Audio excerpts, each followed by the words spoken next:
Okay,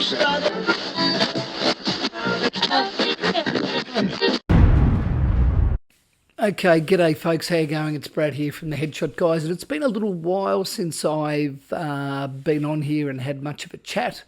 Life gets past you pretty quickly sometimes when you're busy. You got kids, you got wives, you got all sorts of stuff going on. You got the footy season happening as well. So all of a sudden you turn around and you go, oh God, I haven't made a video for a while, and you look back and you go, oh God, it's been that long. So I thought I'd jump on here. Normally I chat about headshots and jawlines and squinting and all those types of things, but today I'm not. Today I'm just going to chat a little bit about film. And more particularly film photography, which has made, a lot of people don't even realise, but film has made a bit of a resurgence now.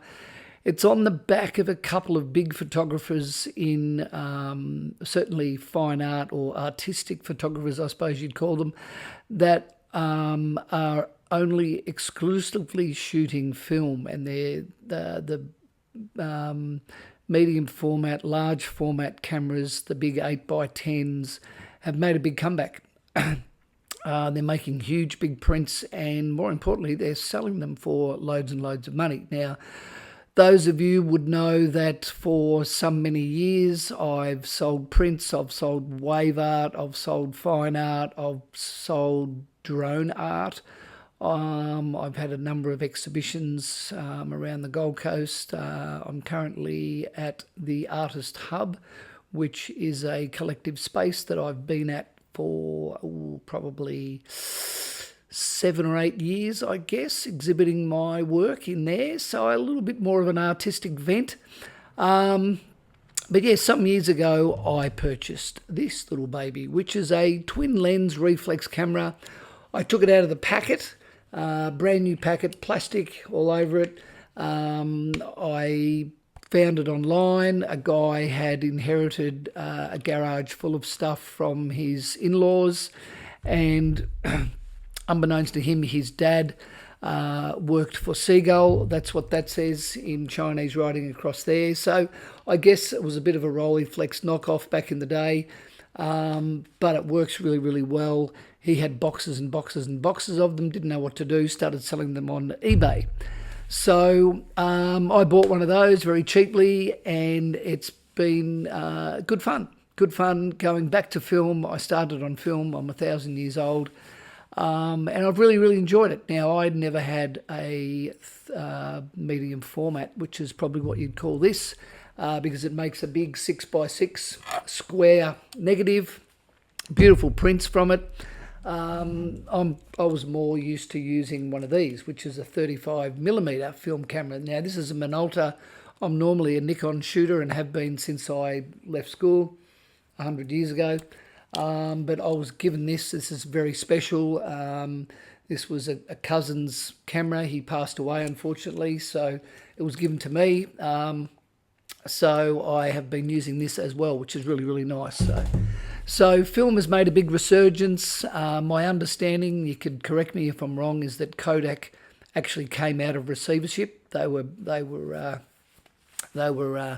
about to fall over, and there is a couple of generations of people, I guess, that missed the whole film experience, and now analog, I guess, has made a resurgence. If it's old, it comes back in, and it's new and it's trendy, and it becomes art, is what I was told. So so I've been creating wave art and fine art for some time and selling prints, and I'm just expressing that I love using my new twin lens reflex camera, my new old twin lens reflex camera. But it is a bit of a journey. It's a little bit more challenging than digital. Digital's easy. You see it, you can adjust things. You've probably got to know your craft a little bit better, I feel, when you're using film, because you don't get that instant gratification or that instant feedback that you get when you're using digital. And that's probably the biggest difference, I guess. There are some of the older, more expensive film cameras. You can attach a digital back or a Polaroid back they used to use back in the days. we'd get an instant printout like when using one of those Polaroid cameras to check your lighting and check those types of things. But I have been using this reasonably extensively. Generally a little bit more fine art, beaches, waves, those types of things are generally done on my digital camera. The drone obviously is very digital, but this stuff is more about my fine art in the studio. This is my next best friend because this allows me to attach my old camera to my new studio lights, which is just amazing, which means I can get really, really nice lighting. It's probably cheating a little bit, I guess, if I really wanted to go old school, but the cost of film these days and the cost of developing, you want to make sure you're getting it right or as close to possible. So that's it. I just thought I'd update you. I'm Brad from the Headshot Guys, still shooting headshots. Don't be scared to ask me about headshots, but yeah, listen, I'm shooting lots of films. Like I said, it slows you down, makes you really think about what you're doing and how to frame and your composition and those types of things, which is really interesting. But there are lots of interesting film cameras out there now. I watch a guy called Nick Carver who's in America. He shoots with a 6x17, which is obviously a quite wide angle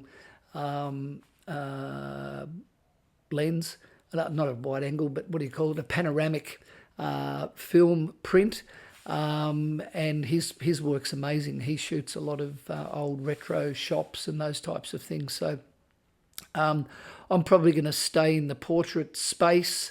I'm looking at shooting dads at the moment, which anybody that's a dad out there that wants to come in and get their portrait shot on my twin lens reflex camera on film, I'm more than happy to do that. I'm also talking with Queensland Surf Lifesaving to think about making some of those guys and girls look like heroes on the old twin lens reflex as well. So that's what's happening. Just a little bit of an update. I will try to get back to this channel a little bit more regularly and update.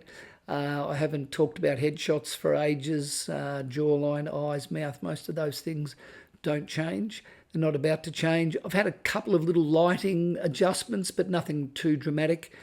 Some people have noticed it, which is always great when that happens.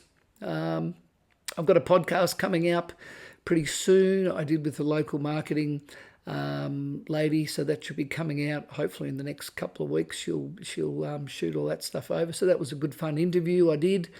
That's about it. Pretty soon it's going to be November, and then all of a sudden we're talking. I saw some Christmas stuff the other day, which I think is far too early, but that's what happens. Okay, that's it. That's all you get. I'm Brad from the Headshot Guys. See you next time.